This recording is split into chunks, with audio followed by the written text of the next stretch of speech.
लंबू टिंगू का सन्यास। उन दिनों लंबू टिंगू थे बेकार और बेरोजगार। छोटी सी चाय की टपरी पे बैठकर चाय समोसे गटक रहे थे और जीवन की उदासियां गिनते गिनते होटल का बिल बढ़ा रहे थे।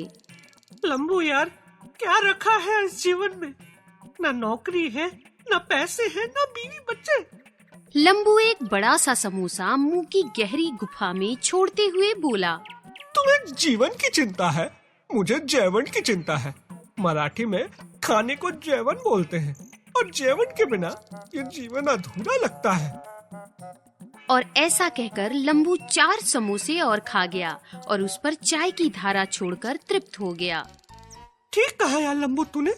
मेरे पास इतना छोटा दिमाग है, आइंस्टाइन से भी हल्का, लेकिन इस संसार को उसकी कीमत है कहाँ?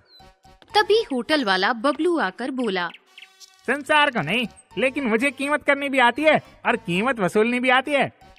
अरे बबलू, क्या हुआ? इतने गुस्से में दिखाई क्यों दे रहा है? पिछले 150 रुपए और आज के चाय समोसे मिलाकर पूरे 250 रुपए हुए तुम दोनों के। आज पैसे नहीं मिले तो देखना मैं क्या करता हूँ। लंबू अपना 250 किलो का हाथ बबलू के कंधे पर रखता हुआ बोला, क्या करेगा बबलू तू? क्या करूँगा? होटल बंद कर दूंगा। तो फिर ठीक है, मतलब हमारी उधारी माफ। ओए, होटल तुम दोनों के लिए बंद करूंगा, सबके लिए नहीं। तभी एक बाबा जी होटल में आए। उन्होंने ज्यादा कुछ पहना नहीं था। बाबा जी को देखते ही बबलू झट से उनके पैरों पे गिर पड़ा। बोलो बाबूजी, क्या सेवा करूं मैं आपकी? बालक, सेवा नहीं, क्षुधा की शांति करो बस। बबलू झट से बाबा जी के लिए बहुत सारे व्यंजन लेकर आया और बाबा जी के सामने रखकर चला गया। लंबू टिंगू मुंह फुलाकर बस बाबा जी को देख रहे थे। बाबा जी ने देखते देखते सारे व्यंजन खत्म कर दिए और बाबा जी बिना पैसे दिए ही जाने लगे।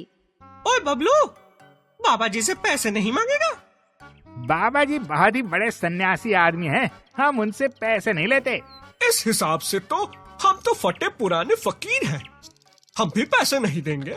इस प्रकार उनकी बहस शुरू हुई तो बाबा जी रुक गए और उन्होंने बबलू से पूछा, क्या कष्ट है इन बालक को?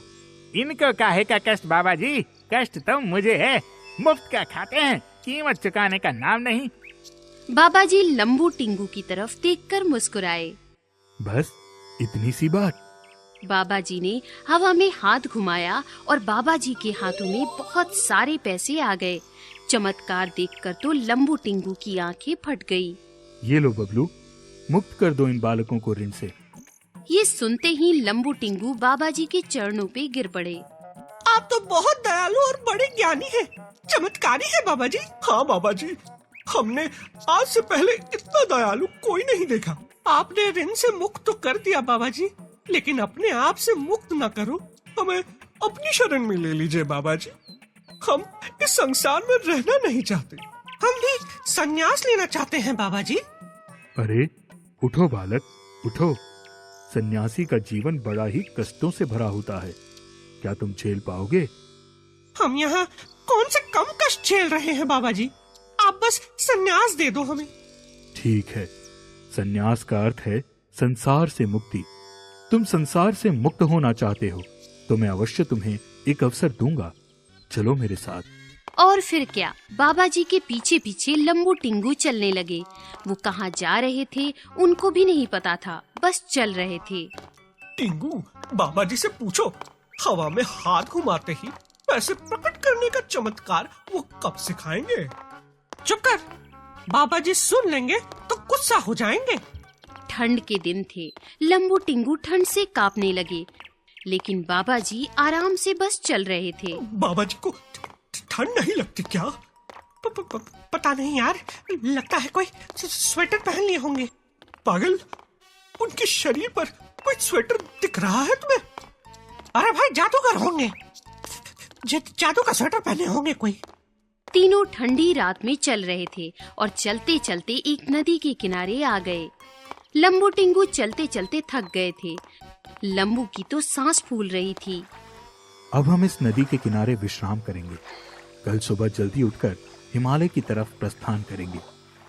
ठीक है बाबा जी, आप जल्दी से अब मैं हाथ घुमा के यहाँ टेंट बनवाइए, ठंड से मरे जा रहे हैं दोनों। टेंट की क्या आवश्यकता है, हम तो खुला आसमान ओढ़कर सोते हैं धरा पर। नहीं बाबा जी, हमें ऐसे खुले में सोने की आदत नहीं है। किसने कहा तुम सोने वाले हो? मतलब? सोएंगे तो हम, तुम दोनों नदी में खड़े होकर सुबह तक अपना मन शांत करोगे। क्या? हाँ, कठोर से कठोर ठंड में भी मन और तन स्थिर रखने का अभ्यास करना है तुम्हें। हिमालय पर इससे कई गुना ठंड होती है, उसकी ये तैयारी समझो। ऐसा कहकर बाबा जी लंबू टिंगू को नदी के बीचों बीच खड़ा करके खुले आसमान के नीचे सो गए। ठंडे ठंडे पानी में लंबू टिंगू कांप रहे थे। अरे हम कहाँ आकर फंस गए लंबू? अरे मुझे तो ठंड के साथ साथ नीचे मछलियाँ भी खा रही हैं। लगता है सुबह तक आधा भी नहीं बचूंगा। तू कम से कम आधा तो बचेगा। मेरा साथ मैं तो पूरा चला जाऊंगा मछलियों के मुंह में। शुरुआत ही ऐसी तो वहाँ हिमालय पर क्या कुछ नहीं होगा। हमें लगा था बाबा जी मैजिक सिखाएंगे, बाबा ने तो जिंदगी का मजा ही छीन लिया। तू बिल्कुल ठीक कह रहा है टिंकू, ये सन्यास हमारे बस की बात नहीं। हमारा संसार ही हमारे लिए ठीक है। हाँ, यहाँ इतने कष्ट में जीने से अच्छा है वहाँ थोड़ी और ज्यादा मेहनत करके सुख से जिए। आज सन्यासी बनने के चक्कर में एक बात तो पता चल गई। क्या बात?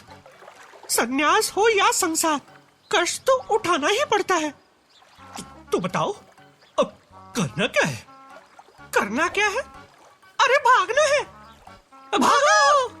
और फिर लंबू टिंगू नदी से शहर की तरफ जो छूटे, वापस मुड़कर देखा भी नहीं।